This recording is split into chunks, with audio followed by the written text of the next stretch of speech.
Hello, I'm Bevel Matakia. I'm back and I'm continuing with Beacon Pines. I am enjoying it so far. I was surprised there was the dark turn that was as dark as it was.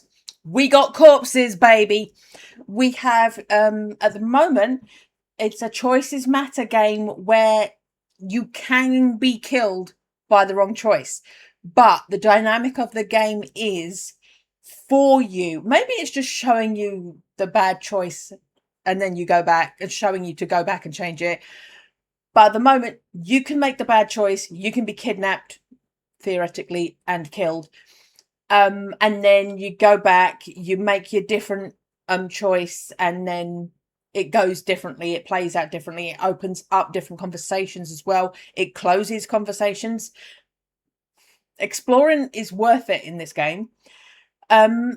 Sometimes you don't get you have to go to things and activate the decision options, and some things don't give you that decision option until you've already gone back in time and things have to change. Then I know what I'm talking about. We're going to carry on playing. I'm enjoying it. I am hot though. The fan's on me. I have a passion fruit and mango tea, and I've got a hair tie. I'm gonna have to tie my hair back. I'm continuing on the same day at the same moment, continuing to play. But this is a week later. Hello, you waited a week to see me carry on, and let's do that.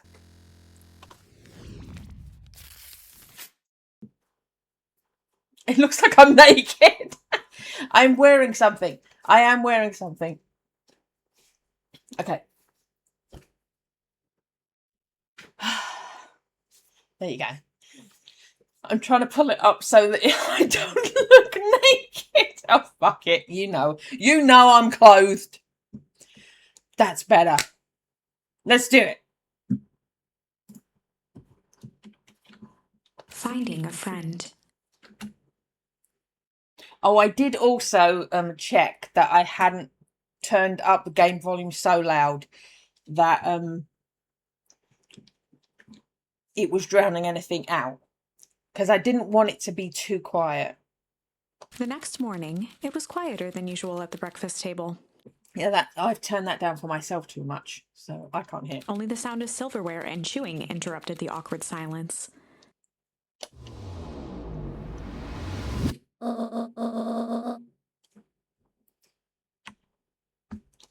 Can I just check? I didn't want to be like over here. Am I properly? I'm naked and properly scented. Yes. Okay. Oh, we're having fun. Right. Finished jarring a mess of jam last night. Ugh. Still need to get that delivered into town today. Okay. So what did you and Rollo get up to yesterday? Nothing interesting. Corpse, that kind of thing. Hello? Webdings! Calm down. No, of course it was the right thing to do. Start gathering folks. I'll be right there. Hair between my eye and my glasses.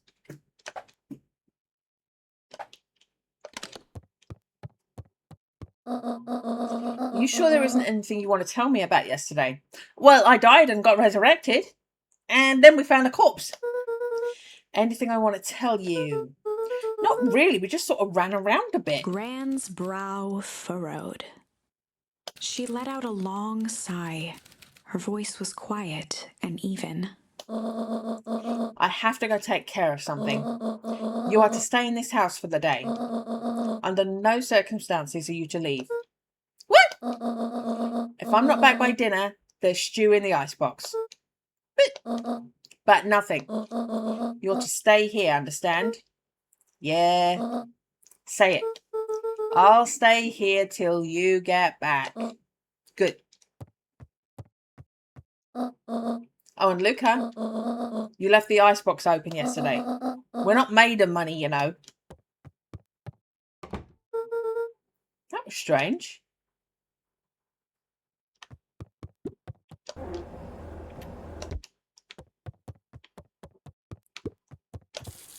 So, I turned the tap off. If I'd have left the tap running, I feel like she'd have made a comment about that too. Huh.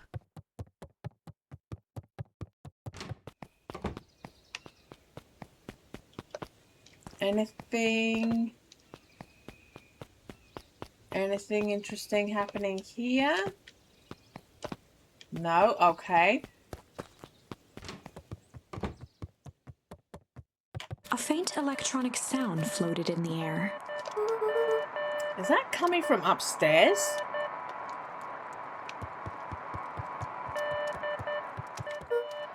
Hello? Is anyone there?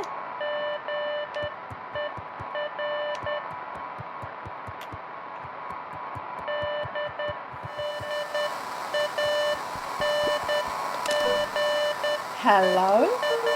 Rollo, is that you?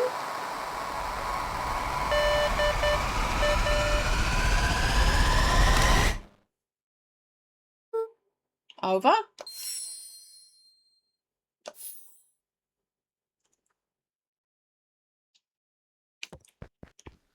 Why is this background gone into it? Was the background a sky background before? And I just noticed it?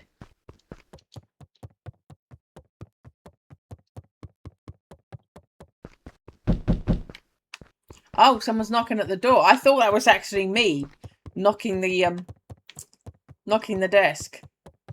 I understand now. I'm coming. Oh, hey, Roxy. If this is about me accidentally kicking you yesterday, is Rollo here? No? Look at me, Luca. This is serious. Is Rollo here? No, I haven't seen him since yesterday. Rollo didn't come home last night. What? A pit formed in Luca's stomach. Where was the last place you saw him? We were playing around in Wheatwood, and then it was late and we went home. Wheatwood? If he's alive, I'm going to kill that little creep. Is there anything else? Anything he said? Luca's mouth felt dry. We were just messing around. Okay. I need to go let people know to check the woods. You just stay out of trouble. Go see if he's hiding in the library or something. Luca could feel his heart beating in his throat. Rollo, so my friend is missing. Is that what the game is going to be? My friend is missing. I know there's the where's my mum mystery, but my friend is missing too. Where are you? Check the library for Rollo. We were told not to leave the house. She just gave us permission to leave the house. Yeah, that's just sitting on the chair again. Okay. We just got permission to leave the house from someone who has no business giving us permission to leave the house. Hey, it's you! Oh, we're back at the grave. Okay, that's what that is.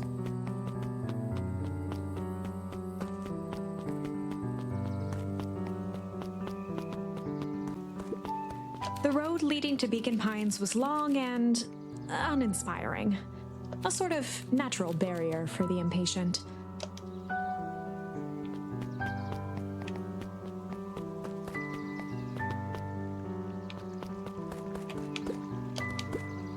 Hey, Bert. Have you seen Rollo? Nope. Though I've mostly been talking to clipboards. They're setting up lots of stuff for the festival. This one said he had to process some answers. I told him that was fine. I'll wait right here till he gets back.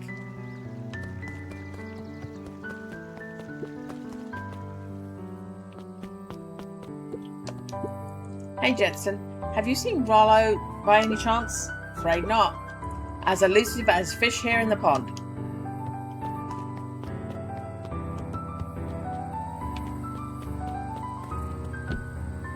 So he's not here, which we didn't expect him to be, but I don't know, I feel like it would be a thing a kid would do, go back to their hideout. It's like, are you hiding here?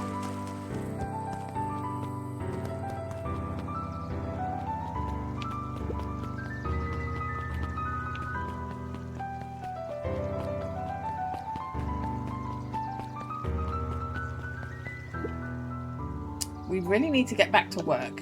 Just a couple more minutes. If Roxy said she will be here, then she will be here.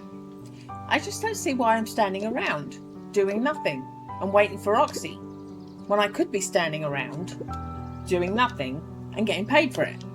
Come on, Lumi, Roxy needs our help. Yeah, well, good intentions don't qualify as legal tender. Tender? Oh, my parents wouldn't listen. No offence, but isn't Rollo always getting into trouble? Something feels different this time. What can we do to help? We need to check where the adults aren't. So I guess it's up to us to check Weepwood. Our shift doesn't end for another couple of hours.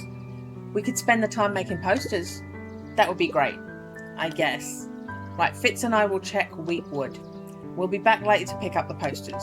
I think my dad has a map of Weepwood. Let's swing by my house and grab it before we head out. So there's lots of stuff happening while I'm not there to see it. Oh, there I am. Hello.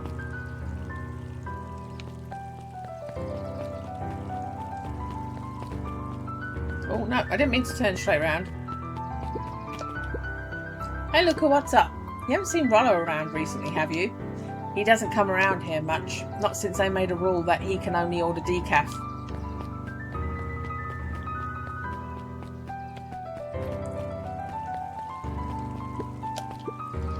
His eyes went wide in disbelief. What do you mean, vanished? That's impossible. Oh my! He doesn't even see the danger he's in.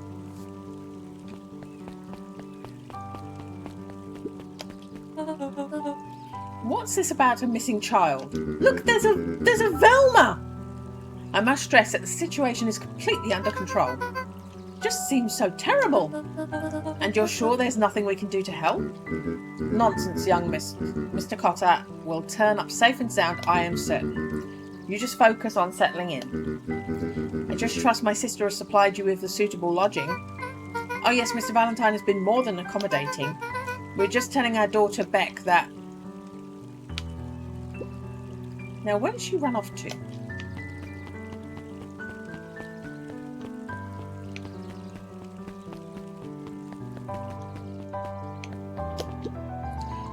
Hey, Yeltsin. History Museum. It's laughable, really. Did you happen to see Rollo in there? No, just a shadow of a family.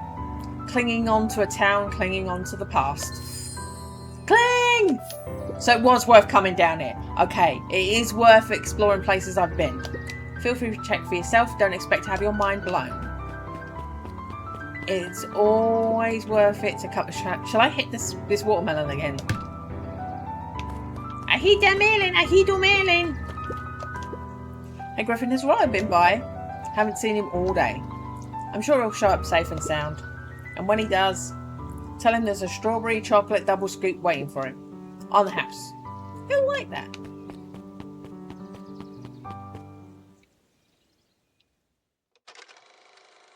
Sharper Valentine, a celebration of excellence. We all know Beacon Pines is a great town. What you may not know is great towns grow from mighty roots. And that is why you cannot tell the story of Beacon Pines without telling the story of one Sharper Valentine. Young Sharper's keen intellect and strong moral fiber led to a grand vision. A vision of a community dedicated to a better tomorrow. In his own words, a better tomorrow is within our grasp, but it requires a singular mind to harness it. Lucky for us, he decided to grow that vision here, in Beacon Pines. And how does one grow a better tomorrow? With fertilizer, of course. Valentine's Fertilizer Company became the lifeblood of a town yearning for purpose. But then tragedy struck, a scientific experiment gone wrong. An accident which took Sharper away from us far too soon. To this day, we struggle to pick up the pieces. But one foul harvest isn't enough to stop the people of Beacon Pines. The spirit of Sharper Valentine lives on. It lives in the hearts of everyone with a dream for a better tomorrow. Together, we will follow his example and grow a bountiful future. Paid for by the Valentine family and the Valentine Fertilizer Company Reverence Fund.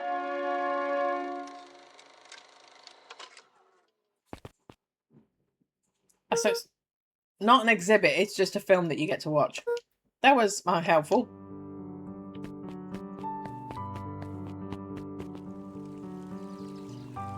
Let me go down this way again.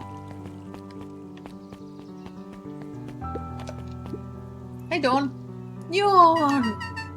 Is it true about Rollo? Yeah, he didn't come home last night. I wonder if it's connected... Connected to what? I was checking in on reports about increased activity around town. What sort of activity? Windowless trucks, mechanical noises, strange lights. Your typical shady stuff. Who would be doing all that and why? Well, I have a few leads. The Valentine family is always suspicious. Perennial Harvest certainly has the resources. Do you have any idea where Rollo could be? The best place to start looking is where the trail went cold. Where did you see him last? We were in Wheatwood, right by Valentine's fertilizer. I'll check out Wheatwood when my shift ends. It's really difficult to say Wheatwood. I'll do my best work at night.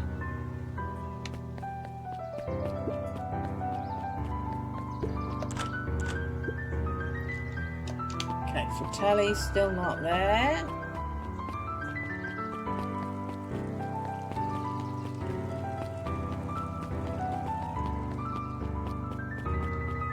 Library open? Sally Seashore's simple, succulent sundries. Well done, narrator. Luca brushed off a smudge of dust. Or maybe it was flour. 30 recipes so easy you'll doubt it's even edible. Ah, that was worth looking at. Succulent. A peek behind the curtain. The methods and ruminations of Patrick C. Montesquieu. One of the greatest acting minds of our time. By Patrick C. Montesquieu.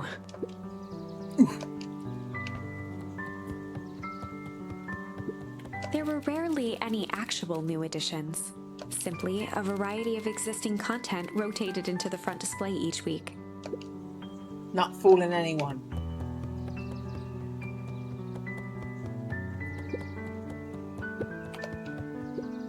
Hey, Jace. Oh, hey, Luca. Did Rollo come by? No. I was actually surprised. He's usually here early on days when a new issue drops. Rollo's the biggest Hank Atomic fan I know. Besides myself, that is. Well, if he does swing by, tell him to meet me you know where. I don't know where. No, he knows where. Ooh. Roger that, Space Cadet. The bottom corner shelf was a dusty array of thick science books. Only one binding was clean enough to read. Cellular Biology and the Chemistry of Mitosis. Mitosis is a process. Mycological phosphorescence. Yes. More like my complete loss of interest. Isn't that the thing that makes stuff naturally glow? That's cool. The entire top level of the library was devoted to comics, most of which were Hank Atomic and the myriad of lesser revered spin-offs.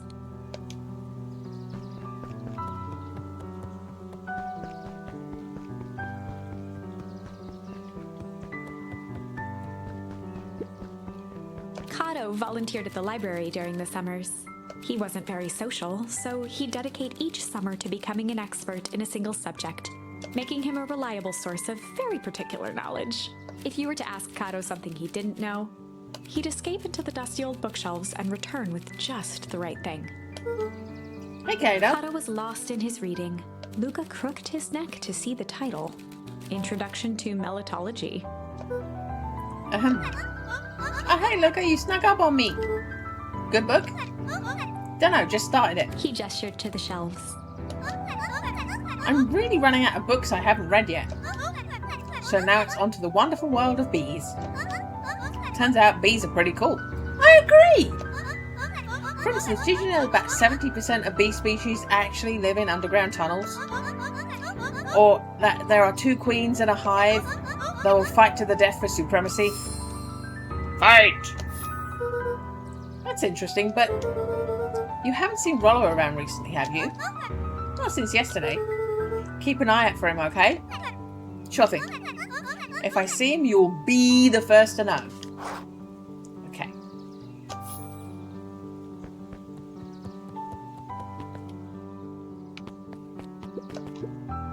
What sort of monster puts candy behind a locked door?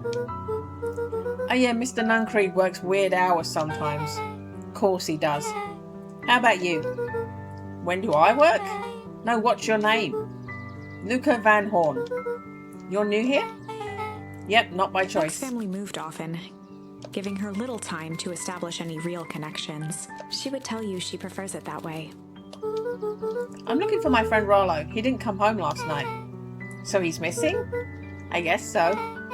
Like missing? Does that sort of thing happen a lot around here? Luca shifted his feet uncomfortably. Well, that sucks. Yeah. So I should probably get going. Hey, wait up. What? Beck pulled a coin from her pocket. I'm coming with you. What? So says the unlucky penny. Unlucky? Yep, well, technically it landed on heads. Leave this kid to find his friend alone. But I always do the opposite. Oh, that's kind of like me and Rollo. I guess Rollo is my unlucky penny. That settles it. A person should never be without their unlucky penny. Let's go find him. My name's Beck. Pleasure to meet you, Beck. I suppose I could use some help. Try to keep up.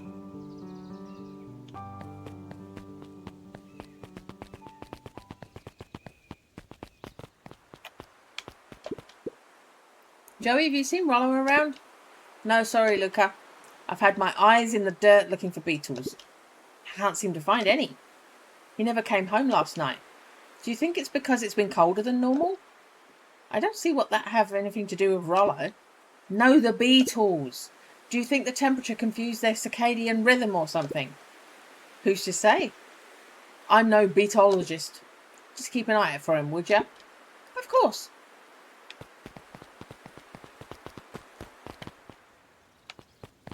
After the foul harvest destroyed their wealth and reputation, the Valentines shuttered off their estate from the rest of town.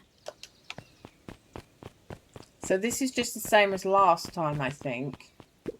The Valentine mansion loomed, both figuratively and literally. Yeah, this is where she says Valentines and then Valentine. She pronounces it differently between individual and singular. For reasons that only this narrator knows.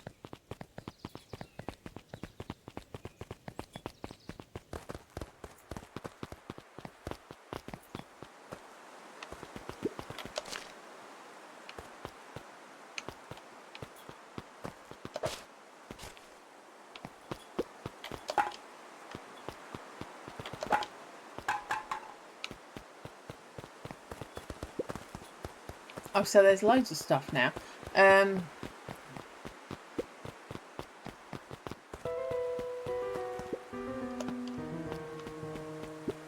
Luca felt a chill as he approached Beck. Her eyes were locked on the strange green liquid. The nearby grass was coated in a fine layer of frost.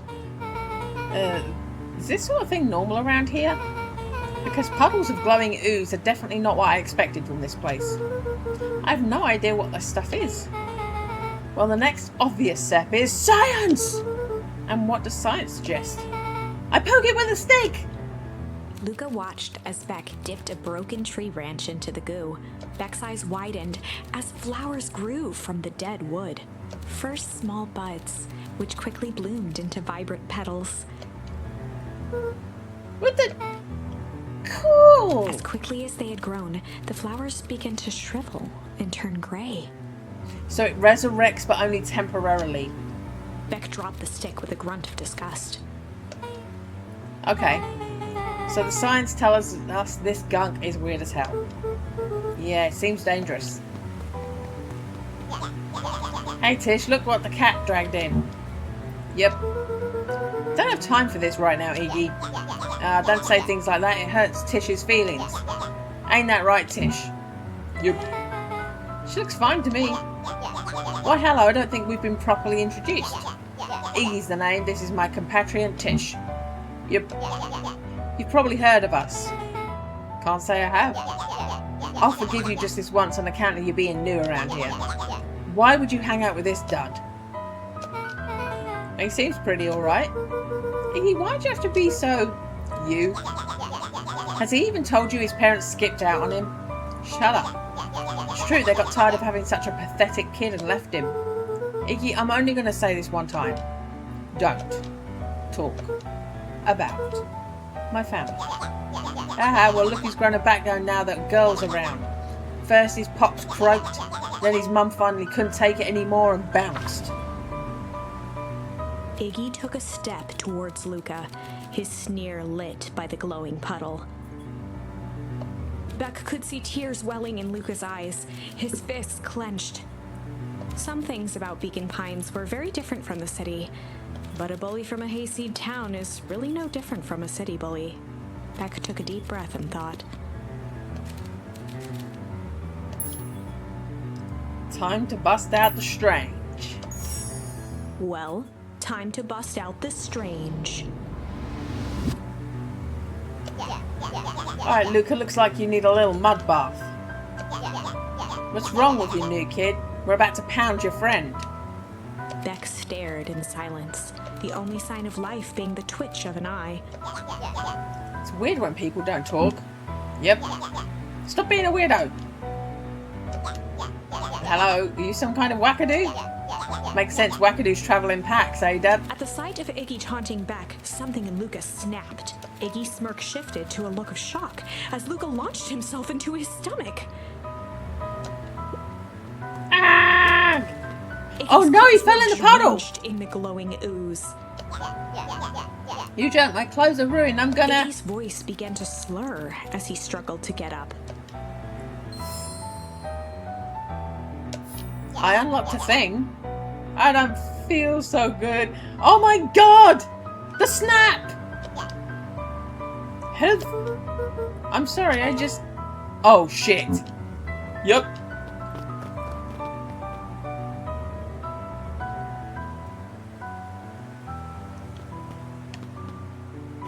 What do we do? That was intense. Iggy's gonna be okay, right? Nothing about this seems okay. The person at the warehouse. Did we just kill them? This strange ooze and what it did to Iggy. Was Rollo caught up in all of this? We have to find Rollo. You took the words out of my mouth.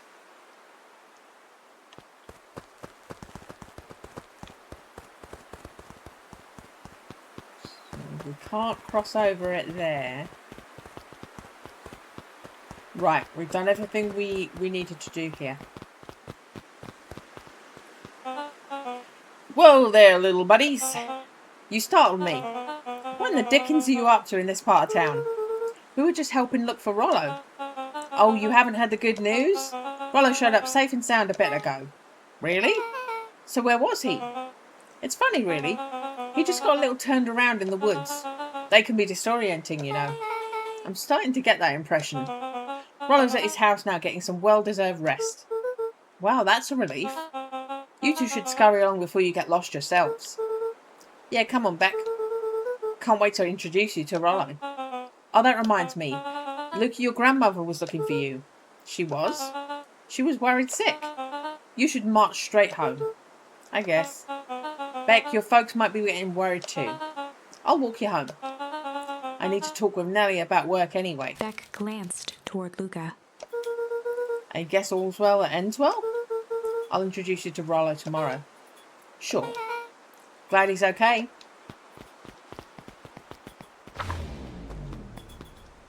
Rollo was safe. A wave of relief washed She's saying over Luca, Rollo. which was quickly replaced by a sense of dread. She's saying Rollo, but Rollo is the name of a sweet. And Rollo is actually a name. It's a posh person's name, but Rollo is actually a name. It's pronounced Rollo. So that's why I'm saying Rollo. Rollo is a chocolate and caramel filled sweet. You know. Gran is going to Gran's kill gonna kill me. me. If he hurried, he might just make it home before sundown. Chapter 4. Oh, there we go. That chapter was quick. Was that chapter quick? Did I make the right decisions? Maybe that was it. Maybe that's why it's quick, because I made the right decision. I didn't have to redo anything. Our harvest awaits. That sounded sinister. Luca took a deep breath and gingerly opened the door, steeling himself for Gran's wrath. Gran? I'm home. Everything's fine. Gran? Gran! I know I wasn't supposed to go anywhere. I was just helping look for Rollo. Yep. Gran? Roxy came over. She was worried about him. So I figured you wouldn't mind if I helped look for him.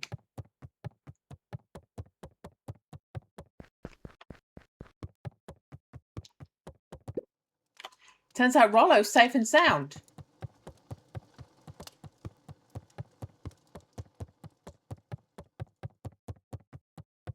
Luca was alone. The house was empty. So Gran's not back yet. I guess that's a good thing. Nothing to do now but sleep, I guess. Face down. Luca was sitting by the pond, listening to small waves lap against a rock. His father sat in a folding chair in front of him. Without turning, he spoke. "Why don't you grab me some nice bait?" "Sure thing, Dad." Luca hopped over to the tackle box and popped open the lid. Inside was a rolling, buzzing mass. "We're fishing with bees?" Luca's father gave a warm chuckle. "Well, you catch more fish with bees than honey. Pick us out a good one." Luca closed his eyes and plucked out a bee. He could feel its wings struggle between his finger and thumb. Holding it at arm's length, he hurried over. His father deftly baited the hook and examined his work. "Interesting choice." With a practiced flick of the wrist, the line buzzed in a graceful arc. The water accepted it without a splash or ripple. The wrong choice. But I respect it. The pond began to freeze over. Sometimes we gotta make the wrong choice before we can make it right. Pallid ice propagated across the still surface with an alarming speed. So you have, it's what I was suspecting. You have to get it wrong to unlock some stuff. And then you go back and do it again. Okay. Luca scrambled back as the ground beneath him turned cold. "Dad, I don't understand." "Sorry, kiddo. Understanding isn't always part of the deal."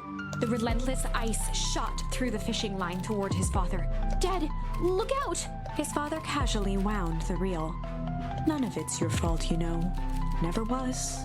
"Dad, we have to go." Luca grabbed his father's shoulders, trying to pull him away. "Please, you have to run." The ice crackled as it spread across his father's hands. "That's the thing about fishing, Luca." His chest began to crystallize. "You toss your hook in, and you never know what you're gonna pull out." A shock of searing cold ran up Luca's arms. He gave one last desperate tug. The chair tipped backwards in a single frozen mass. Luca tried to stop the momentum, but it was too late. He watched the icy form of his father slam into the hard ground, shattering into 1,000 pieces that crowded around his feet. "Dad, I don't understand. What does all this mean?" The gentle rustle of leaves was the only reply.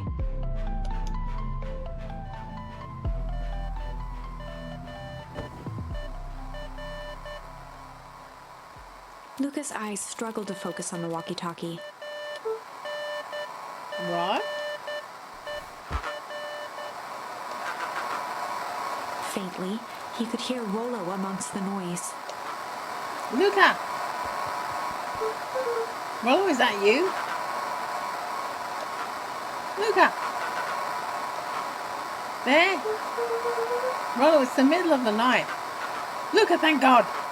Listen, I don't know how long this thing will work down here. Down here? Rollo's voice was coming through more clearly now. But some words were still just static.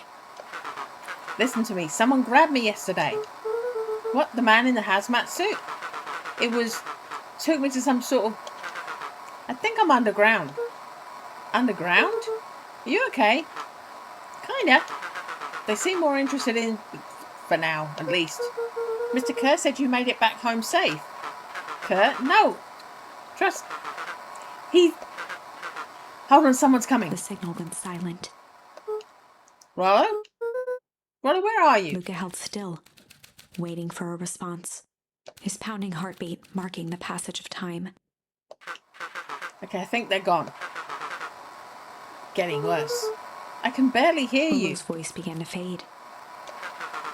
Losing signal. Not much time. Mission control. You need the treehouse. The treehouse! With that, the signal died for good. What's he trying to say about the treehouse? What's at the treehouse? The antenna. He wants me to use the antenna in the treehouse to get a better signal. Rollo, you're a Luca genius. grabbed the walkie-talkie and sprinted to the treehouse. Hook up the walkie-talkie to the radio in the treehouse. Luca heard a group of footsteps approaching. He dashed behind the bushes to avoid being spotted.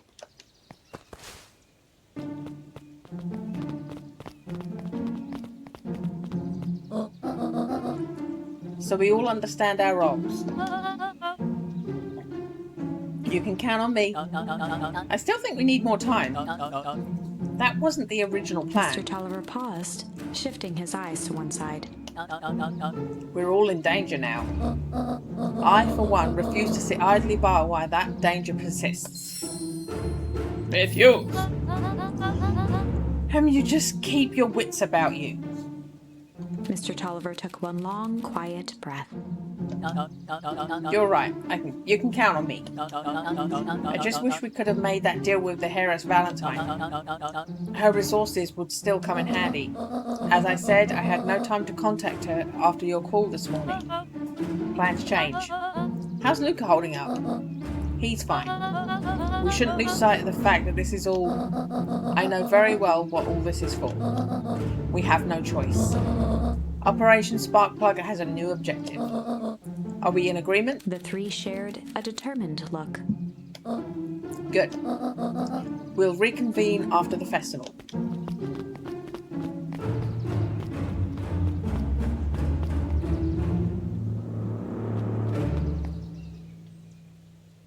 Was that her knowing he was there, Gran? Why are you meeting with Mrs. Fratelli and Mr. Tolliver late at night? Hello, Gran! Gah! That illustration! Gah! Dawn, you scared me. How long have you been there? Just a few minutes. Earlier today I saw Mr. Tolliver and your Gran enter the diner together. When my shift with the newsstand was over, they still hadn't left. So I used the greatest tool of any investigative reporter. Time. When they left, I tailed them here. What do you think they're up to? Whatever it is, they seem organised and determined. They mentioned the festival. Yeah, I heard that too. Has your Gran been doing anything different recently? Anything strange? She got a phone call this morning and rushed out the door. A call from Heron Tolliver, it seems. She was either furious or terrified. Or both. Luca, be careful out there. I think we might be in the middle of a scoop of a lifetime. I will. Aren't you coming out? No, I'm going to stake out here for a bit longer. See you, Luca.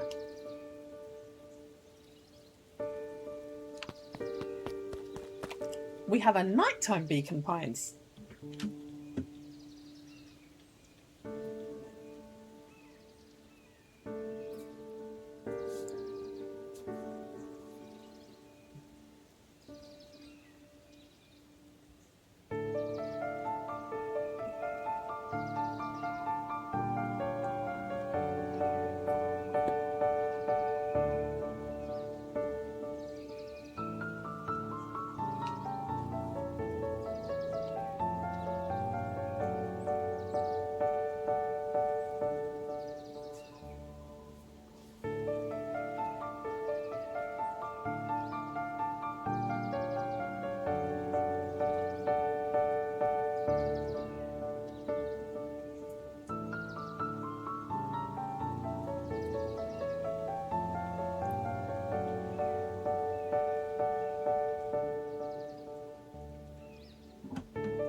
What are you talking about? I did it. I changed the sign. Splendid. Did anyone see you? I don't believe so. You were right. It was simple enough to just rearrange the letters. Odd choice for a prank, though. In situations such as these, odd is The good. two boys shared a mischievous grin. Can't wait for everyone to see the big reveal. Should be quite memorable. Let's make ourselves scarce for now.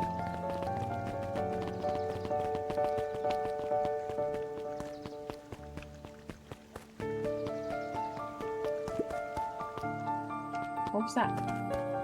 Oh, it's just a sign. Okay. Do we have the same... Are we having the same memory? Pick up your bait. Ah, here we go. We've got extra. Luca wrapped some tape around the hook. Hey, you never know. Okay, so this is something to revisit.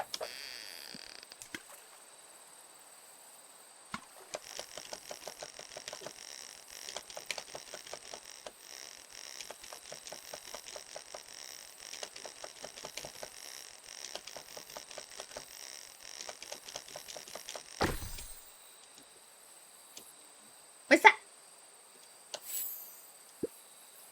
It's got a bunch of big words written on it. Let's see that. We regret to inform you that your application for property rights with respect to the Beacon Pines CBD and surrounding area has been rejected. Who's that for? Applicant Valentine Estate. Good. Good. Can I... So once it's on there, I can't interact with it. Okay. Luca placed a sinker on the line. Sometimes the best stuff is at the bottom of the pond.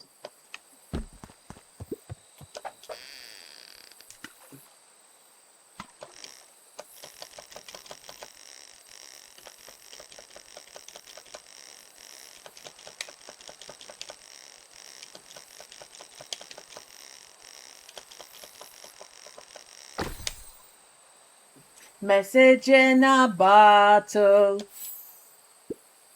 Malice 80 proof whiskey. Hard liquor for a hard man. Best leave that be. Takes a real piece of work to leave something like that lying around. But there's a note in it. Can we not? Okay. So when I unlock something, we need to go fishing again.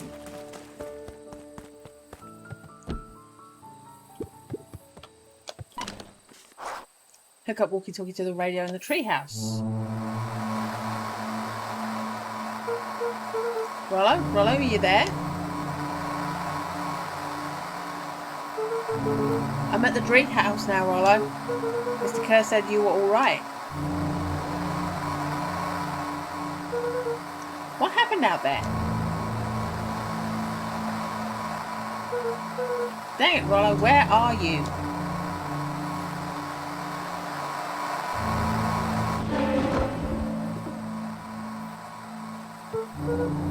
Who's there? Luca could only see a cloaked shape behind the rocket. I've got weapons in here, so you better come out right now. He strained to hear as a muffled voice began. Weapons? How could you hurt something that's already dead? Fear gripped Luca's throat. Who are you? What, you don't recognize me? Oh, is this the bully that got splashed? I guess I don't even recognize myself anymore. Luca stared at the ground for a moment, trying to place the dampened voice. The figure shifted slowly from behind the rocket, revealing itself to Luca. I'm a monster. And now they hunt me like the beast I am. Iggy? Luca reached over empathetically. Iggy's tone jolted to dejected anger. Don't touch me. This is all your fault. Luca slumped to the ground, overwhelmed by guilt. I'm so sorry. I didn't mean to. I lost control. So you can control yourself for a second, and I get to be like this forever. There must be a way to fix this. Are you going to be my saviour? If perfect little Luca saved the day, with his positive attitude and the power of friendship? Hey, none of this matters. There's no time. They're after me. They chased me all through Wheatwood. I only came in here to hide. Hide from who? Who's after you? Luca! Luca!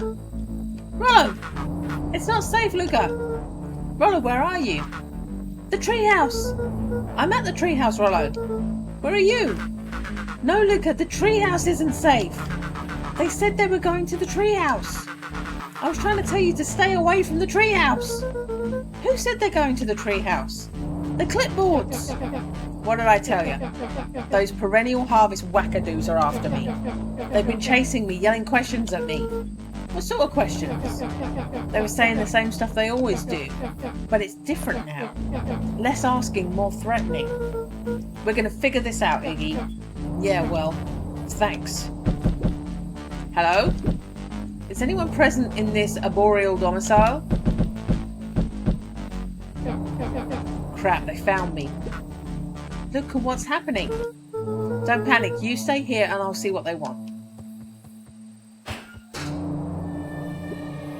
Hello, Mr. Van Horn. We would love to hear your thoughts. Do you have time for an informal chat? We will be brief. Your time is valuable to us. Be down in just a second. Of course. We have a problem. Luca, you gotta get out of there. Who's out there? Is it them? Yeah, it's the clipboards. A bunch of them. How many? Maybe all of them? And yeah, you were right. They're saying the same stuff but with a creepy knob crack to 10. Might young Iggy be present? We would love to hear his thoughts. Run! Iggy slumped to his knees. I don't know what to do. I'm just so tired. Luca, what do we do? Luca grabbed the walkie-talkie and headed for the window. Follow my lead. Luca and Iggy climbed up the back of the treehouse to its roof, where Rollo had constructed his MCDC, the Mission Control Defense Cannon. From behind the crowd of clipboards, William Kerr strode forward, a warm smile on his face. Iggy, there you are. You gave us all a heck of a scare. Go away, just leave me alone. Oh, I'm sorry, Iggy, but no can do. Don't worry though, we're here to help. Help? Then why are you chasing me? Luca, can you talk some sense into your pal here? Just look at him, he's not well. What's wrong with him? What did that gunk do to him? Well, that's a pretty honking big question, Luca. All you need to know is that he's sick. He's real sick, Luca. I just need you to let us out there and take care of him. You told me Rollo was okay, that he was back at his place resting. He is, poor fella, just got a little lost. That's a lie. That's a hurtful thing to say, Luca. I thought we were buddies. Why, because he lets you ramble on like a wackadoo? Nobody likes you, you creep. Kerr's smile faltered. Why don't you pop on down here so we can have a face-to-face? Yelling like this is going to give us all a heck of a sore throat. And who wants that? Luca's grip tightened on the MCDC. What did you do to Rollo, you liar? Well, shucks, Luca. The only teeny fib I told you was that he was at home. He's resting and he's perfectly safe. For now, at least. What happens to him next is up to you, Luca. Look around. You're in quite the pickle and I'm the only person in the whole world who can help you. You get to decide how this ends. Here we go. Luca's mind raced. He was caught in a trap. What do you do when there's no hope? Caught in a trap. He wiped his cheeks with a sleeve. What are you gonna do, Luca?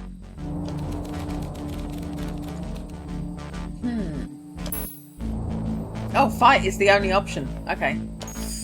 Luca drew himself up and decided to take the only option they had left. So because it didn't give me another second choice, I'm assuming I'm going to have to time travel back and use a second choice. He swung the Mission Control Defense Cannon around, aiming it confidently at the smirking face of William Kerr.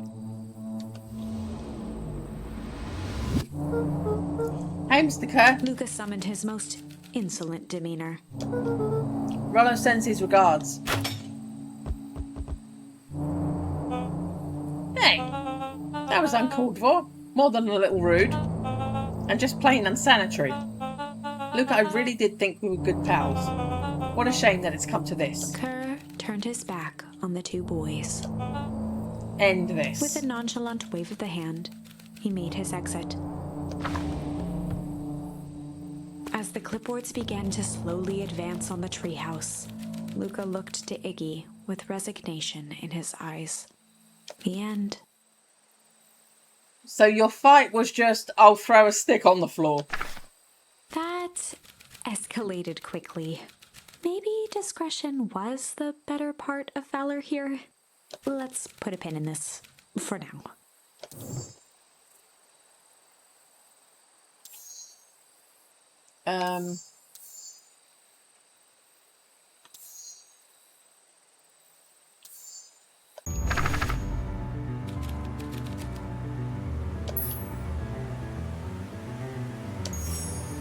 Well, time to bust out the tickles. Hey Tish, want to see something cool? Yup. Check it. Beck lunged forward and began to tickle under Tish's arms.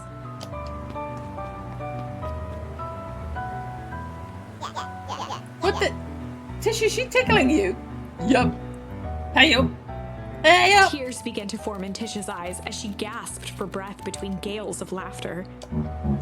Hey up, hey up, hey up. Beck redoubled her efforts until Tish finally had had enough. Hey up. What just happened? She seems nice. Sorry for the interruption. I just think you were threatening us. Iggy's eyes darted around, a realization dawning on his face that he was now outnumbered. I just remembered. I have somewhere to be. See you around, new kid. Iggy kicked at the puddle before making his escape. Oh, so did you get it on... Oh, now you've got it. Whoa. What a little creep. Beck, I think you've got a little ooze in your Beck hair. shook the ooze out of her hair as best as she could. Is it bad? It depends. What are your feelings about having a more mature, refined look? Oh, so you didn't get mutilated, you just got a grey swoosh. Oh, God. Chapter 4. The Best Policy. Luca paused for a moment, catching his breath. He'd only just met Beck, and somehow he already managed to drag her into this mess. Hopefully he could make it up to her. But finding Rollo was his primary concern.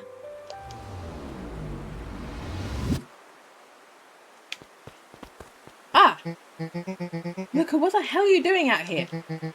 And why did a kid with grey hair just run past us in a panic? Roxy and Fitz looked drained. It was clear they'd spent all day searching. That's Beck. I don't care who she is. What happened? We were helping look for Rollo. Luca, I need you to start telling me the truth. Roxy's temper could often be dismissed as the impatience of an older sibling, but this was the most intense Luca had ever seen her. Her eyes were wild and unfocused, looking straight through Luca. We're running out of time. In a torrent of rambled words and tears, Luca broke down. Rollo and I weren't just playing in Wheatwood yesterday. We were investigating lights at the old Valentine warehouse. But someone was in there in a strange suit. And we hid in the dumpster and had a big heavy bag dropped on us. And I think it was a body. So we ran, but we got split up. And I ran home. And it's all my fault. And now my best friend may never come back. Wow. Just wow. Roxy, still exhausted and angry, softened briefly as her eyes hunted the ground in thought. With a determined sigh, she looked up at Luca. It's not your fault, Luca. Rollo's going to be okay, I promise. Roxy drew herself up. I'm going to fix this. Luca, go home. But I want to help. It's too dangerous for a kid. I can't just sit around. I have to do something. Roxy tried to think of the safest place to send Luca. You go back to that little tree house you two like to play in. Wait there in case Rollo shows up. Sound like a plan? Luca wiped his cheeks and gave a quick nod. You did the right thing in telling me the truth. Now scoot. So, are they going to show up and now I can make a different decision? You really believe his story? What other option do we have? Things have been strange around here leading up to the festival. My dad has been acting weird lately. Well, weirder than normal. Looking into the puddle, Roxy rubbed her arms to warm up. Why is it so cold here? This place gives me the willies. Wait at the tree house in case Rollo shows up.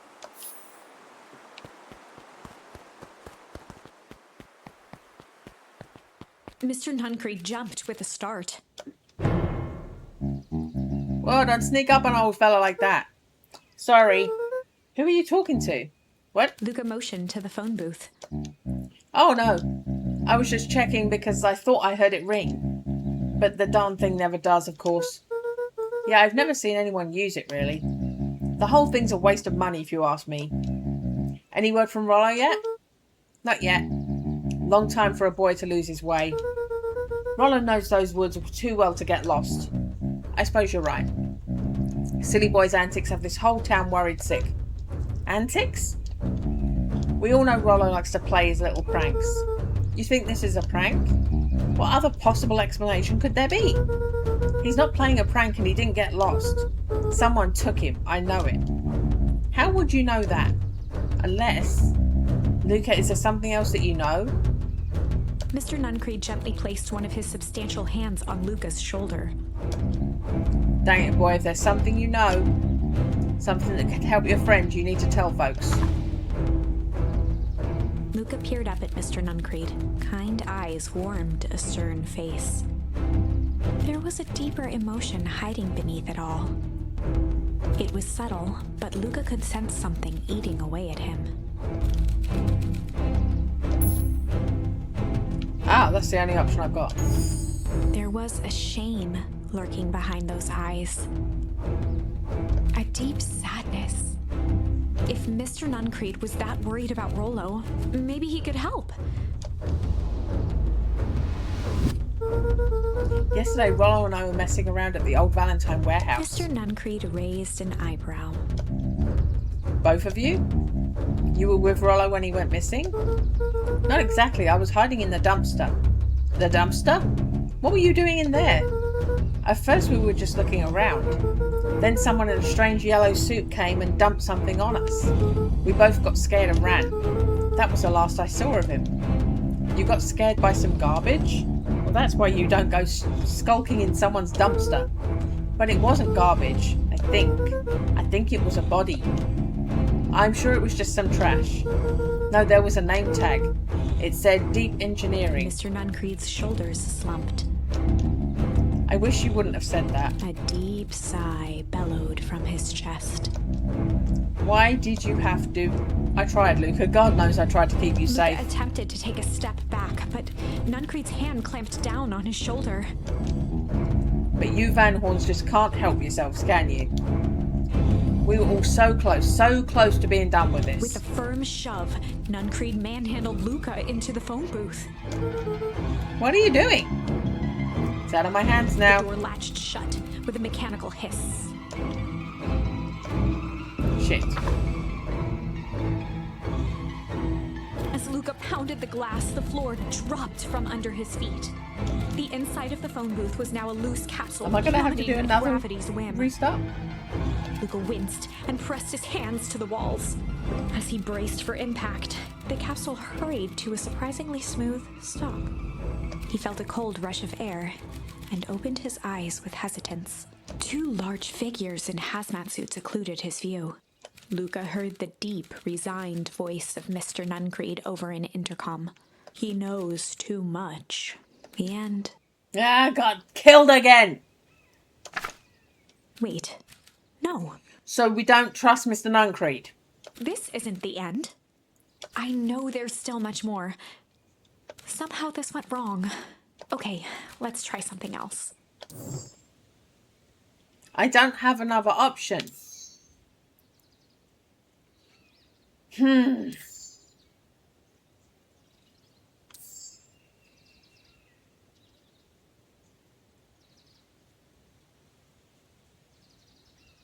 So we've got something else here.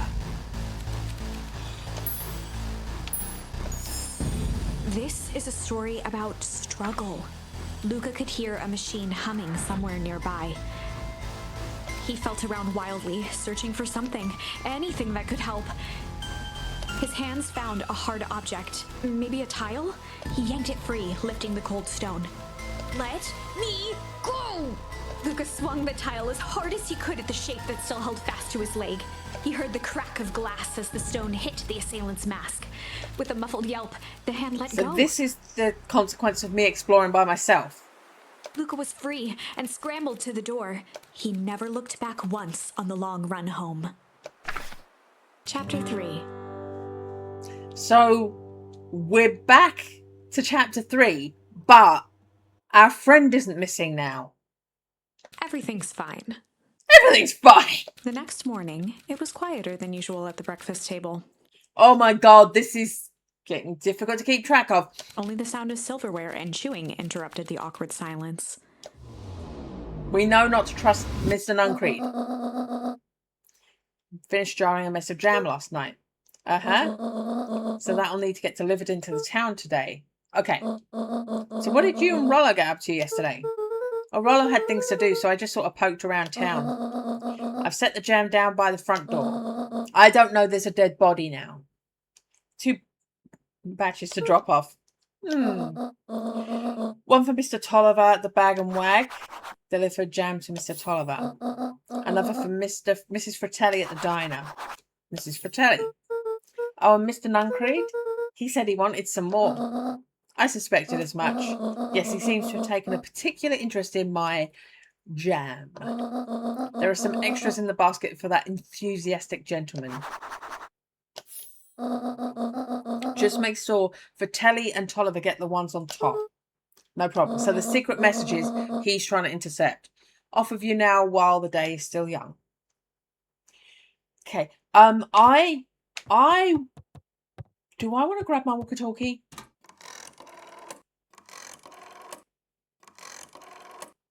It's getting Groundhog Day. It's getting Groundhog Day. So many redos. Hello, it's Juniper Hartford. Before you hang up, just hear me out. I have a business proposition. Simple matter is we both have the same problem that needs solving. Very well, we can meet tonight. I get it.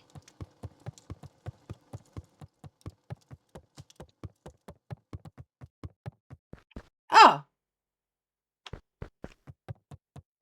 Was that from a different timeline? Walkie-talkies are from when we're together, I think. Okay.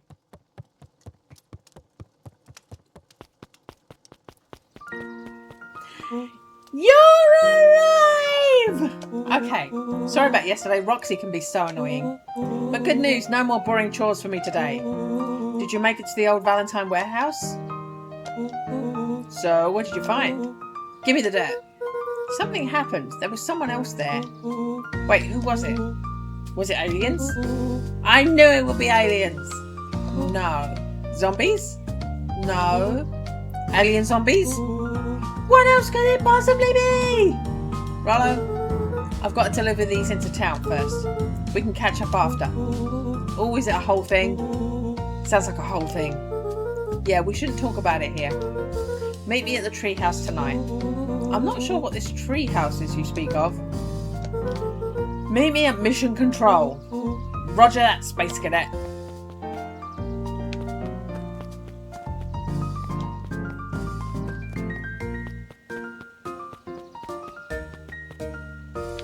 Okay. Wait, watch your step. Oh, sorry. There was a whole family of beetles here. They've gone missing. I thought they just sort of wandered around. Everyone has a home, Luca. Even Luca beetles. checked the soles of his sandals. I think we're okay. It's weird that they're gone. They went missing when the festival preparations began. You think the noise scared them away? Something like that. Just watch where you step, okay?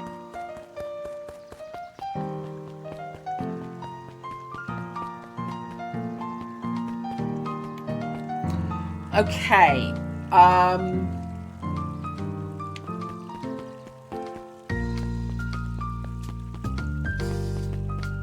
Oh crap. Every time I try and negotiate the curve in those steps, I end up turning around and coming back. Okay, none of you.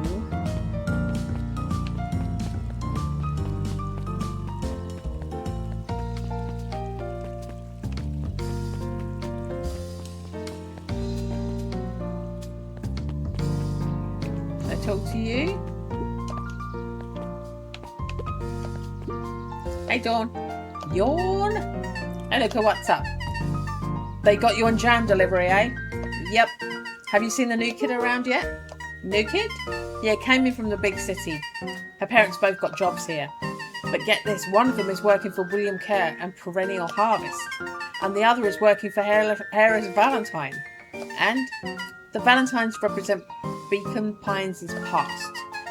Perennial Harvest has positioned itself as the town's future. Must make for some interesting dinner table conversations. I can imagine.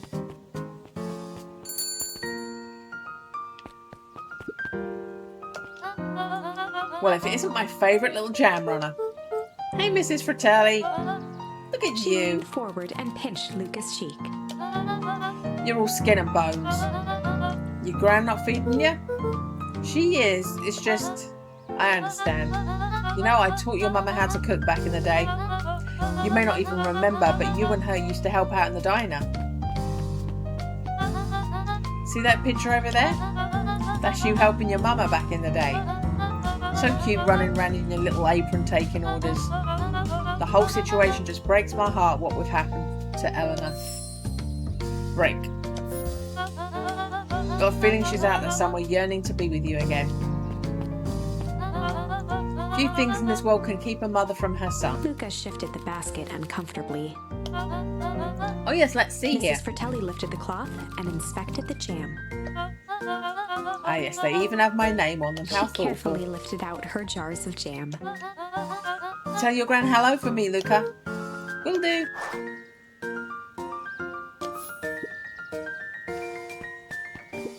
Luca squinted at the faded photo of him and his mom at the diner.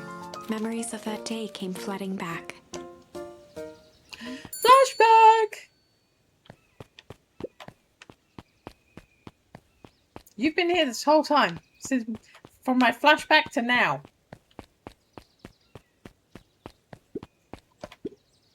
I'm ready to help, Mama. Alright, little buckaroo. It's up to us to feed these folks while Mrs. Fratelli is away. I got to deal with the inventory before I start cooking.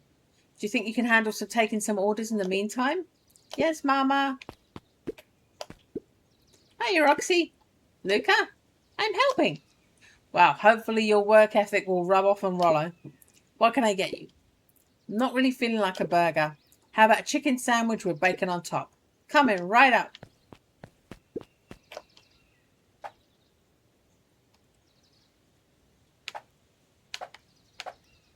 Okay.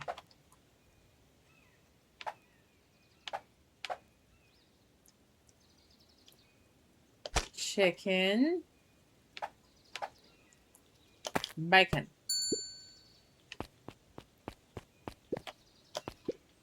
Here you go. I call it the Love Me Tenders. Nice. Aren't you a little young to be waiting tables? I'm just helping out. Ah, my father had me hustling when I was your age as well. Father always says, children are to be sails pulling the family ever forward. That doesn't sound very fun. There's plenty of time for fun. For instance, Father and I always make time to have lunch together once a month. Luca glanced at the empty seat across from Gus. Should I come back? No, it turns out Father was too busy to have lunch today. I'll just go ahead and eat alone. Oh. Silver lining, without him around, I can have my usual. Nice stack of cold cuts topped with a pile of sloppy chili.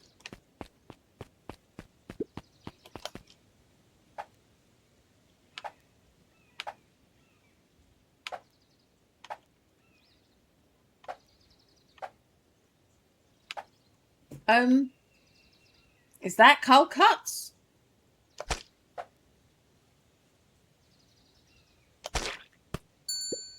I'm assuming that was cold cuts. Here you are. Cold cuts with steaming hot chili on top. I call it the hot and cold. That's perfect, thank you. Apparently that was right. Gadzooks, they shrunk the waitstaff. Jeff slapped the table and gave Luca a toothy grin. How's your pops doing? He's been pretty busy these days. I know the feeling. Tell him that fishing rod he ordered should be ready next week, will ya? Sure thing. I've been in the mood for something sweet. You got a burger that can satisfy a sweet tooth? A sweet burger? Yeah, and top it off with some grilled cactus. Grilled cactus? The heart wants what it wants. You got pregnancy cravings?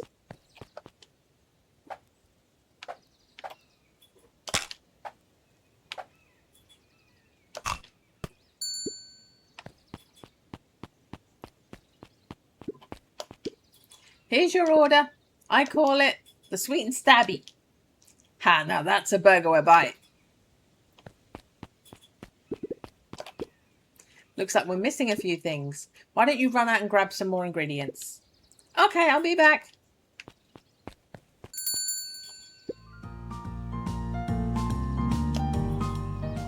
Oh, it puts me back in again. Okay. So that's like the fishing thing. I get more orders or something as I unlock more options.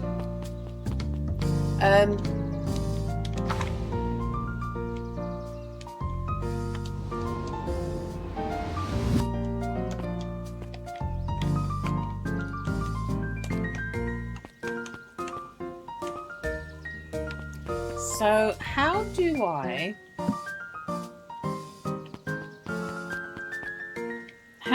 open my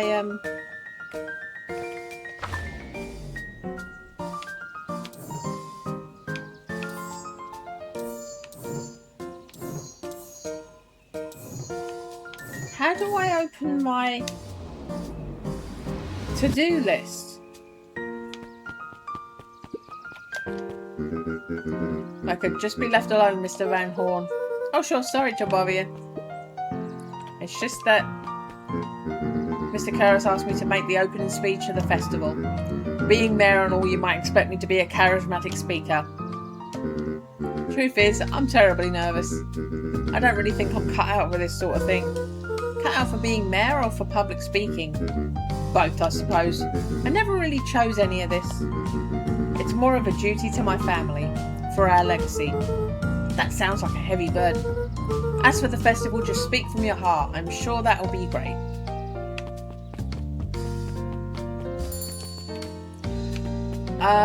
Okay. Who was I talking to? It was you, wasn't it? You were the one I overheard talking. I'm pretty sure it's you. Huddled at his counter, Hiram Tolliver was meticulously shining apples. More accurately, Hiram Tolliver was meticulously shining one apple. Hello! With a yelp, Mr. Tolliver fumbled the apple, flailing at the air as it fell. Oh, sorry. No bother, no bother. He leaned forward and lowered his voice. I see you have something for me. Yeah, Gran, some jam I'm supposed to give He you. leaned in a bit further. Jam? Yeah, these ones on top.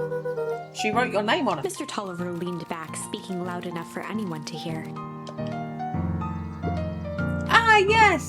The jam! Thank you so much for delivering this jam He to reached me. forward and snapped up the jars of jam, giving Luca a little wink. I shall put it on my store shelves post-haste. Okay, I should finish my deliveries. Of course. Of He course. leaned in for a final whisper. Of course. Okay. Can I hit the melon today? I did! I hit the melon! How do you keep the ice cream cold? We keep them on ice. Where'd you get the ice from? I don't know, somewhere cold. How do they keep the somewhere cold cold? Look, Bert, do you want some ice cream or not? No, I'm good. Does this play the same video?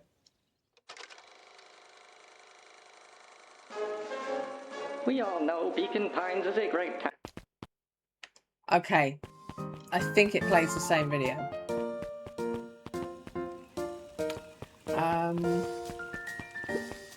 What are you two on? Mr. Wilder, trust you have time to chat. Eris Valentine, oldest of Sharper Valentine's children, and heir to the Valentine fortune, had a way of making questions seem like demands. Certainly.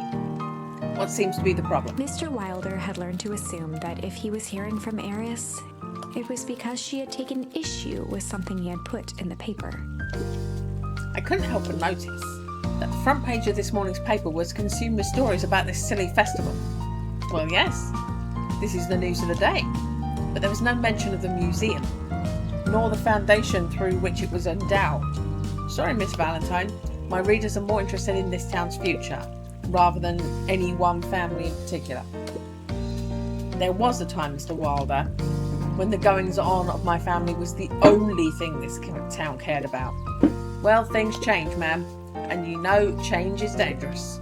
If you finish that thought, I will make that monocle a permanent fixture of your anatomy. My apologies. Good day, Miss Valentine. Did I give you the impression this conversation was finished? Mr. Wilder averted his gaze and began to polish his monocle. Well, good day, Mr. Wilder. Oh, you were one of those I've got to have the last word, even though I didn't have the last word.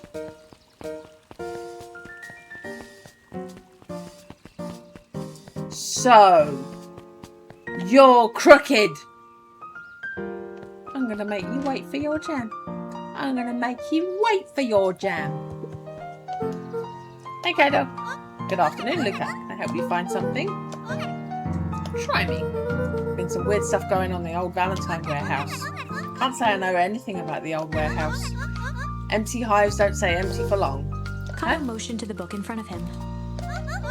The more I read about the bees, the more similarities I see with people. If a hive collapses and fails, it doesn't stay empty for long. A new queen will set up shop pretty quickly. So you're saying it would make sense for someone new to start using the warehouse? Nature abhors a vacuum. Oh, the cobs I've eaten. A salad-centric travel guide for the mildly adventurous. Yeah.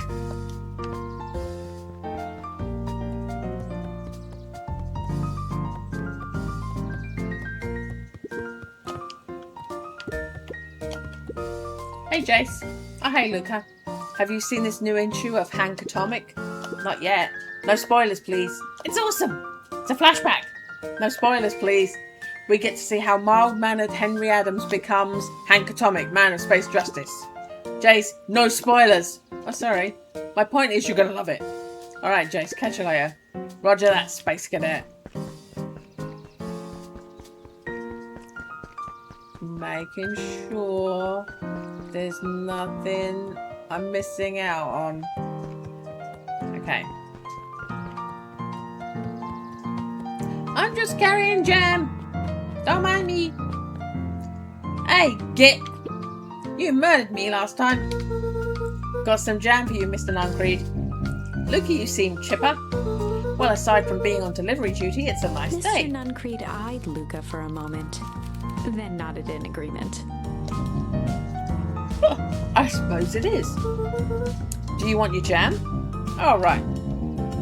Usually Juniper drops those off herself. I guess she's busy today. Anyway, this is my last delivery for the day. Oh, in that case... Nuncreed snatched the basket from Luca. I'll hold on to the basket until the next time I see your gran.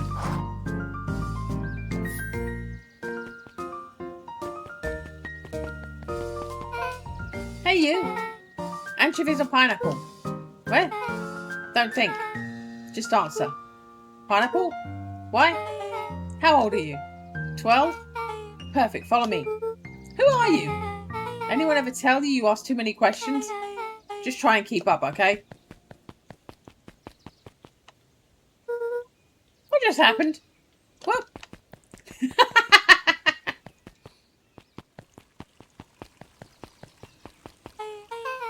Hey, what a crazy coincidence. Here's my new friend I was just telling you about. Oh, that's wonderful.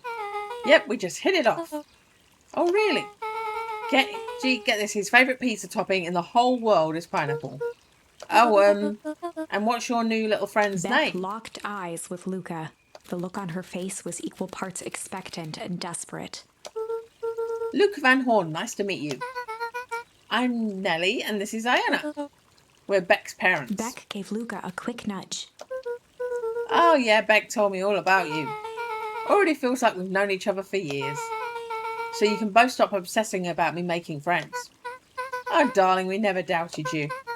It's just that for children with fewer than 5 close friends, the probability of a stunted development doubles. Well, 1 down, 4 to go, I guess. What Nellie means is that we just want this move to be as easy on you as possible. You can relax. A friend has been friended. This calls for a celebration. Luca, you must join us for dinner tonight. Dinner? Wow, another coincidence.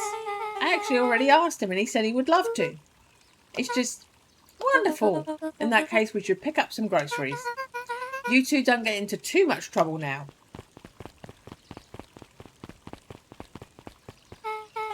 Wow, I can't believe that worked. Thanks a ton. You're welcome. I owe you one. My moms are great and all, but they can be a bit much sometimes. Our house is the little cottage next to that big mansion place. Wait, you live on the Valentine estate? Yeah, that's the spot. Meet me there. Meet me by their big creepy gate. Don't be late, or I'm back to square one on this whole friend grift. Great, see you there. Meet Beck at the big creepy gate.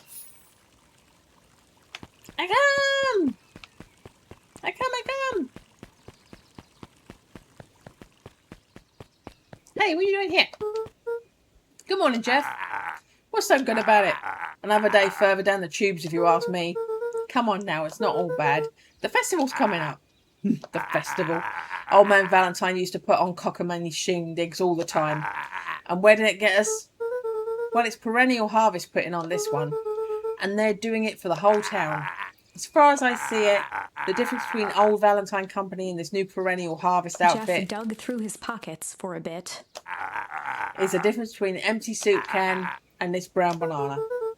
But those are both garbage. Exactly. I run.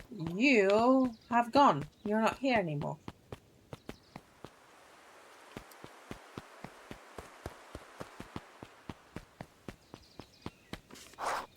Meet Beck at the big creepy gate. So who lives in that house? Eris and Gus Valentine grew up there, and Solomon moved in a few years back. Creepy little kid in the vest? That sounds like the one. So just 3 people live in that huge thing? I bet a bunch of shady stuff happens all the time in a place like that. Not really, the Valentines pretty much keep to themselves. So it's empty and boring? Pretty much. What a waste. My mum says it used to be way busier back before Sharper died. Before the foul harvest. Oh, that's like the 5th time someone mentioned this foul harvest thing. And you all use that same ominous tone. Eventually you're going to explain to me how that harvest got all fouled up. But we can't keep my parents waiting anymore. This way. Ha ha, this away. Ha ha, that away. Ha ha, this away. My oh my.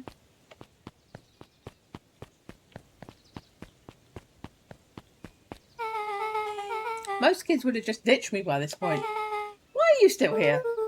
You look like you could use some help. You know what, Luca? You're not so bad. Let's get through this as simply as possible. Just eat, smile and nod. Fun. Great, whatever you do, don't bring up their work. I think I can handle that. Beck took a long breath, then gave a firm nod. Here goes nothing. Chapter 4. Okay. We're back at chapter 4, but in entirely different circumstances. My drink ran out. I'm just going to top up my tea.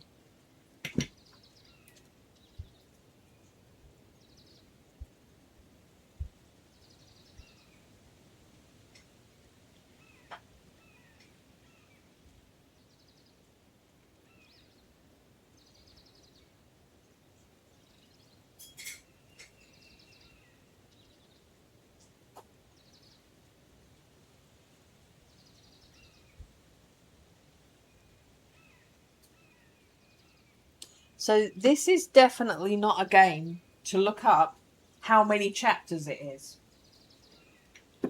Because you have to redo so many chapters. You have to Groundhog Day the game.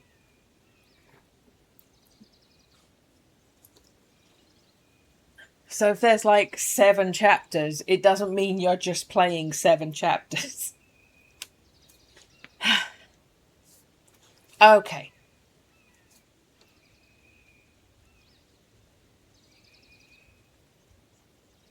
Yet another version of chapter 4. Dinner with the Moodwills. Ilona Moodwill was worried about change. A gardener at heart, she understood the necessity of change, relied on it even. But there was a difference between the controlled world of her plants and this cluttered cottage in a strange town. Almost done. Nellie was a blur of activity, digging through boxes. Sorry, love, couldn't find the dishes. We'll have to make do with paper plates. Dinner went by without much conversation. As she watched Beck and Luca finish up their pizza, Ilona let herself relax into the chair. The things she cared about were still here. Nellie finally had the job of her dreams. Beck was beginning to take root. Ilona's task was simply to tend to them. She could do that.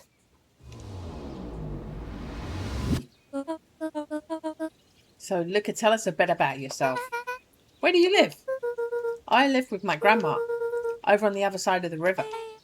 Your grandma? Where are your parents at? Beck, manners. It's all right. My dad passed away in an accident with the fertilizer plant 6 years back. Oh dear. My mum's been missing for a few months now. Like missing? Luca's eyes were fixed to his plate, pushing a chunk of pineapple around with his finger. Nellie was the one who eventually broke the silence. Luca, how did you like the pizza? Oh, it was good. Very good. Normally we'd have put more effort into Ilona dinner. nervously gestured toward the boxes. We aren't fully settled in, and Beck had mentioned that it's your favourite. I'm sorry, were you just skipping the part where he said his mom was missing? Beck!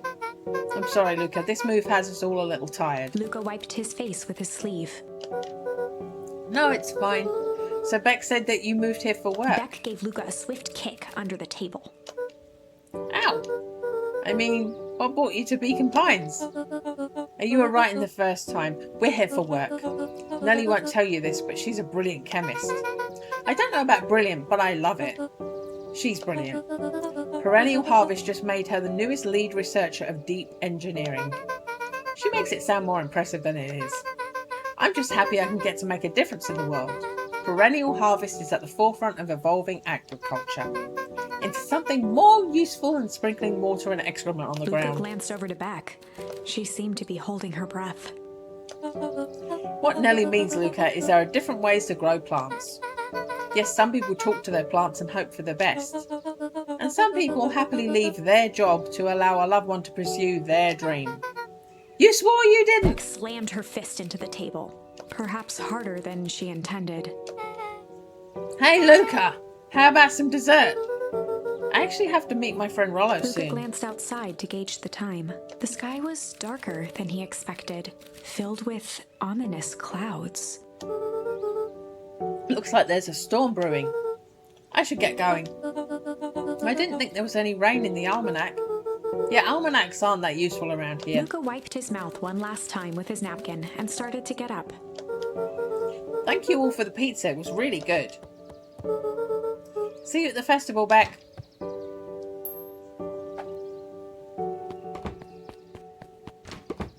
Wait up. I'll walk you up. Surprised, Luca turned around.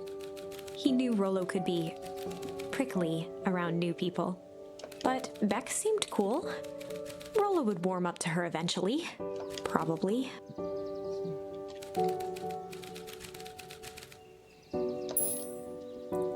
Sky began to break. Luca began to respond, but the sky answered for him as the clouds above began to break, revealing patches of star-filled summer night. Moonlight filtered down, shimmering in the treetops.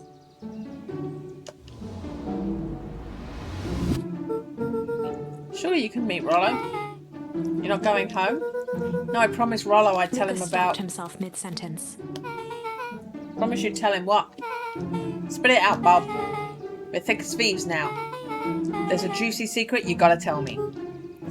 Okay, you can come to the treehouse and I'll tell you both what happened.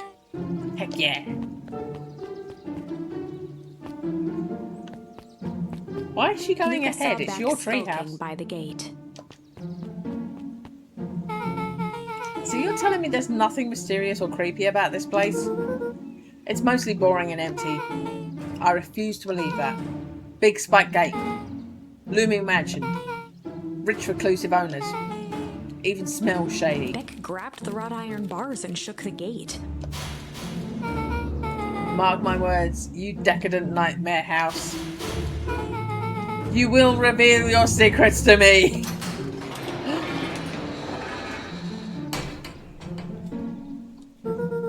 What did you do?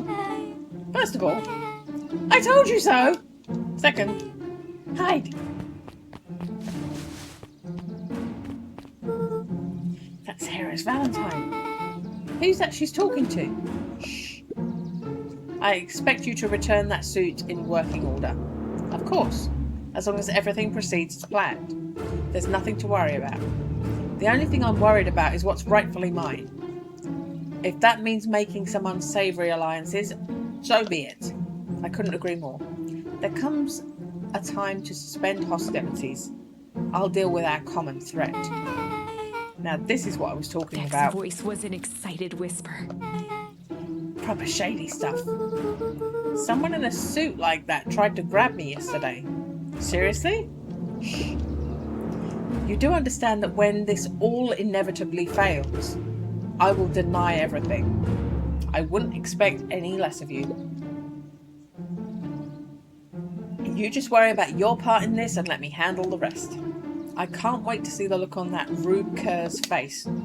Yeah, the truth will come to light. I'm still surprised you're so comfortable with the potential collateral damage. If there's one thing I've learned, it's that change is painful. Well, I was expecting shady, but that's just flat out supervillain talk.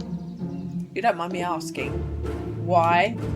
Why are you doing all of The this? mysterious figure retracted their mask, hair pushing out from all corners.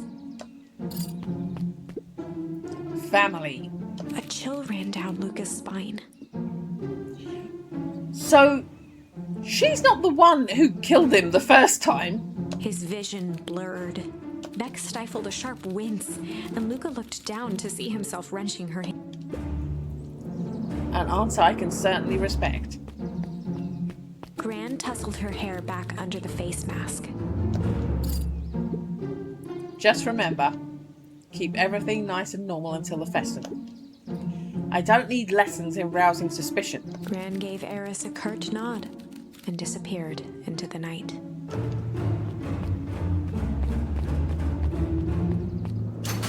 Or in those situations where it says the end, are you just not? Are you not dying? Chapter It's that you 5. find everything out, so the story stops. What big ears you have! Lucas sat shivering in the bushes, staring at his feet. After checking to make sure the coast was clear, Beck gave him a gentle tug on his sweater.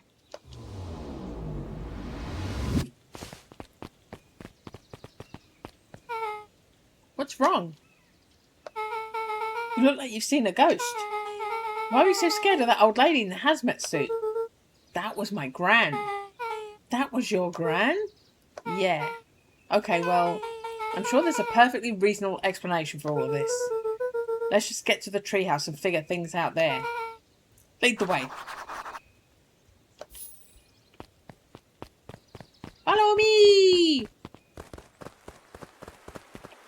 Oh, those mushrooms glow. Those mushrooms glow. For the last time, there's nothing to worry about. Of course we're not worried. Board finished writing with a scratchy flourish and looked up. Just dotting our I's and crossing our T's. Or maybe try minding your P's and Q's. Mr. Nuncreed, arms crossed over his paunch, gave an exhausted sigh. If there's anything you need knowing, you'll know it. Absolutely.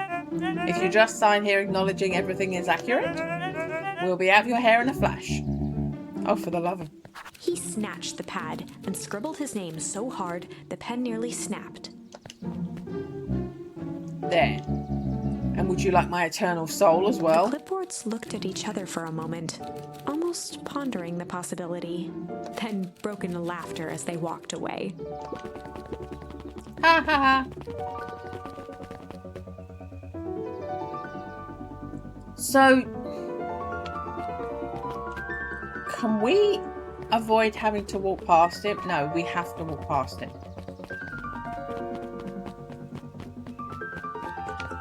We can probably have a conversation with it. Yeah, I'm going to carry on. I'm going to ignore him. I'm not going to talk to him. Maybe that's a massive mistake.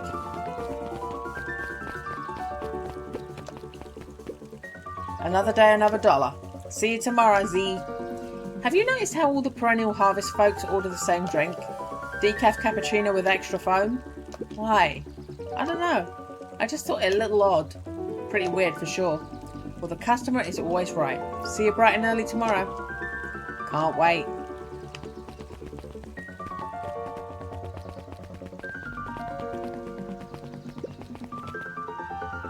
Can we both pose by the bridge? Oh no, I just stand right in front of you. William Kerr and Gus Valentine proudly surveyed the half-covered festival banner. It's all coming together quite nicely. Couldn't have done it without you. The mayor gave a half-hearted shrug. I'm not too sure about that. Nonsense. That reminds me, I wasn't able to thank your sister for her contributions. Yes, she's been indisposed of late. She doesn't much like me, does she? No, that's not it at all. She's just been busy. Of course. Regardless, I would be forever grateful if you could pass my thanks on to her. The History Museum adds a real air of import to the whole affair. And we couldn't very well celebrate the story of Beacon Pines without including the Valentines. My father was a great man. You're darn tootin' he was. Kerr locked his arm on Gus's shoulder. But I mean the entire Valentine family. Present company included. Can I ask you something, Mr. Kerr? Call me William. Ask away. William, why are you doing all of this? Gosh, I never felt once needing compelling reason to throw a party. Not just the festival, all of this. There's got to be 100 down on the luck towns out there. Why is Perennial Harvest so invested in helping Beacon Pines? You know what I love most about the agriculture business? Seeds. Seeds?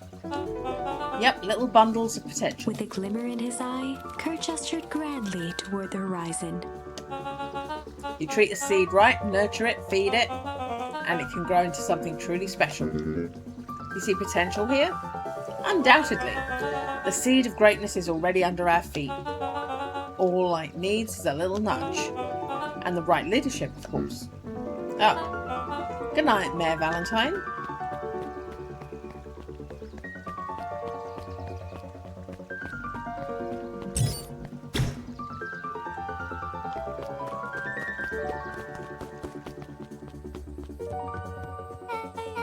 Oh, this is nice.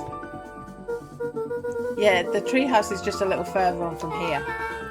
So what's your buddy Rollo like? Well, he's Rollo. Not particularly helpful. Sorry, I've just never thought about it. Lots of energy. He's funny even when he's not trying to be. Things have been tough for his family since the foul harvest. It's about damn time you tell me what this foul harvest thingy is. It's kind of a long story. Hit me with the highlights. Okay. There used to be a fertilizer company here called Valentine's. They were kind of a big deal. Oh, big deal fertilizer. It was a big deal to us. Their stuff really worked. Farmers loved it. So Valentine's grew and grew. Beacon Pines pretty much grew around it. Most everyone in the town either worked for Sharper Valentine or used his fertilizer. Things were good. I'm sensing a big but. Around 6 years ago, Sharper Valentine suddenly died, and something changed. Changed how? Could have been a bad batch. Maybe it was in the water or air or soil. Nobody knows. But all the crops died. and everyone blamed the Valentines. The foul harvest? Yeah. Valentine's fertilizer went out of business. Half the town lost their jobs. Sheesh.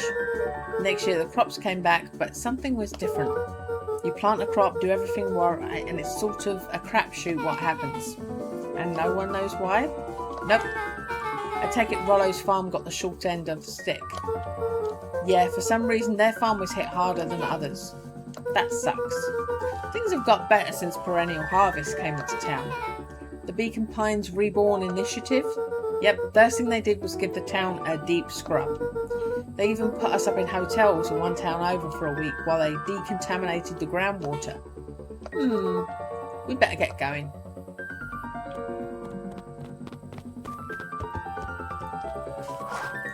Meet up with Rollo at the treehouse.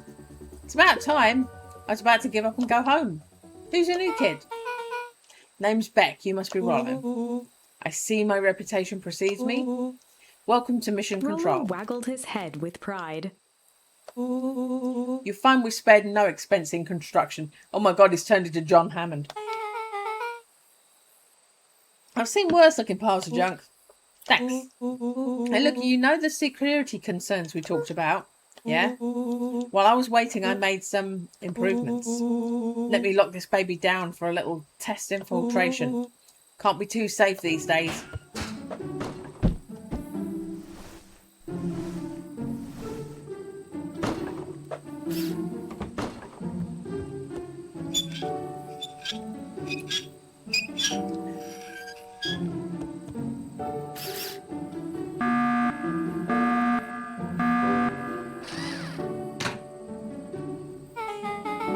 He goes all out, doesn't he? I love it. He's just standing there winding the window up. Lavish.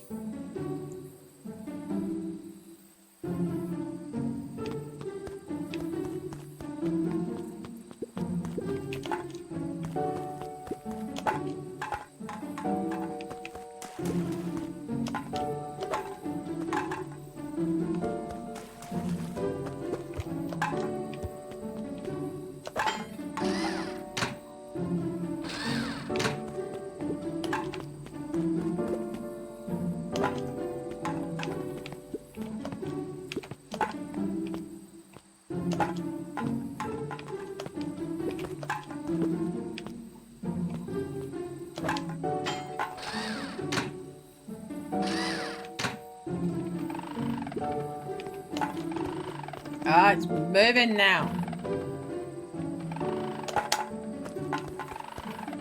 Maybe I have to stand further back for it.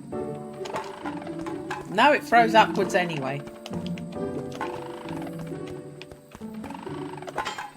Gotcha!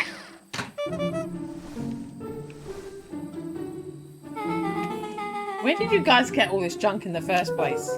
There's a guy in town named Jeff who trades us junk for snacks. Junk food for junks. Nice. So, pretty sweet security, right? It was imaginative, I'll give you that. Luca, are we sure we can trust the new recruit? I'll vouch for her. Thanks, I guess. Oh, Luca, you promised to fill me in about the Valentine warehouse. Luca sucked in a long breath. So like I said, there was someone there. What were they doing? I don't know, but the place was lit up and active. Maybe they were squatters? I don't think so. It seemed more organised. When the man pulled me in, I saw some of the equipment running. A man pulled you in? Yeah, but I got away. You keep saying it was a man. They were wearing a mask, right? Yeah. Then it could have been a woman. How did you get away? I grabbed a rock or something and broke their mask. They let go and I ran. Dang. That's intense. No wonder you freaked out when you saw your grandma. Yeah, that's the other part. On our way here, Beck and I saw Heiress Valentine meeting with Gran, wearing the same sort of hazmat let suit. out a low whistle. And they weren't there for idle chit-chat. It was a proper clandestine meet-up. So let me get this straight.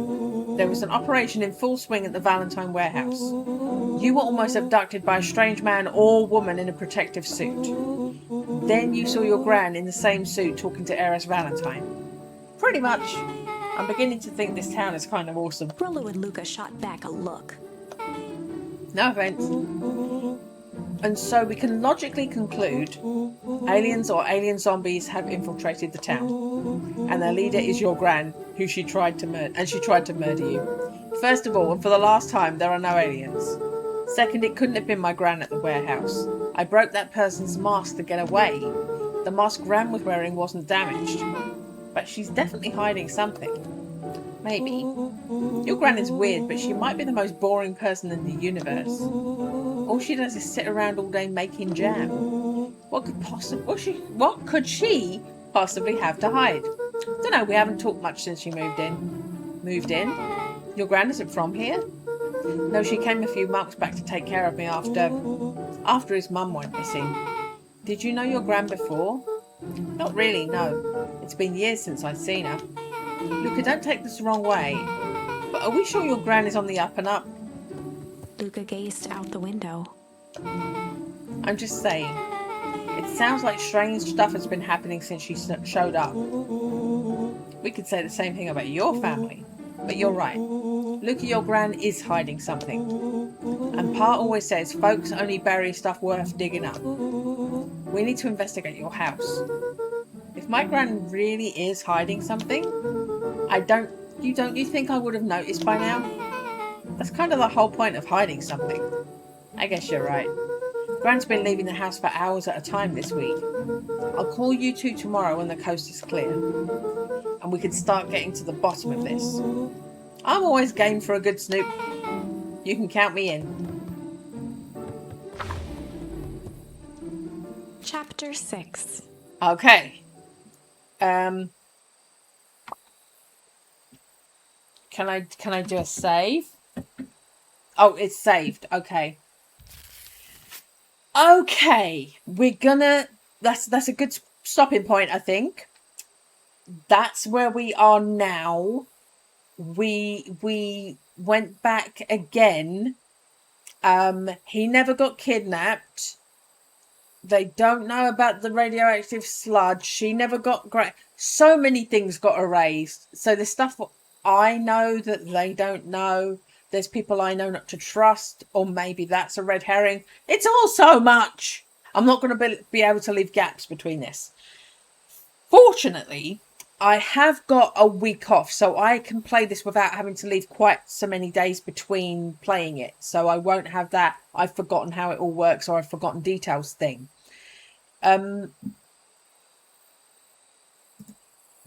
Today's Saturday. Monday I have to go to I don't have to. On Monday I'm going to a funeral, so it's definitely not Monday. We'll see what I feel like tomorrow.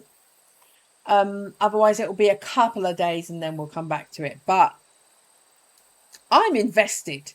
I'm gonna get confused between my timelines. What I think is going to happen is I'm going to absorb some more stuff, some more of these decision things, and then we'll get stuck and I'll have to go to one of the other timelines where one of the characters is missing or disfigured or blah, blah, blah, blah, blah. I think you're just jumping from timeline to timeline to gradually unlock different things. I'm not sure which timeline is the one that's going to be the timeline for the end of the story that we've got. Pootle's laying on the call pack. Pootle says, I think the call pack has thought out too much, person. I think the call pack needs to be changed, person. Change my call pack. So I'm going to do that. And I will see you next time. Goodbye.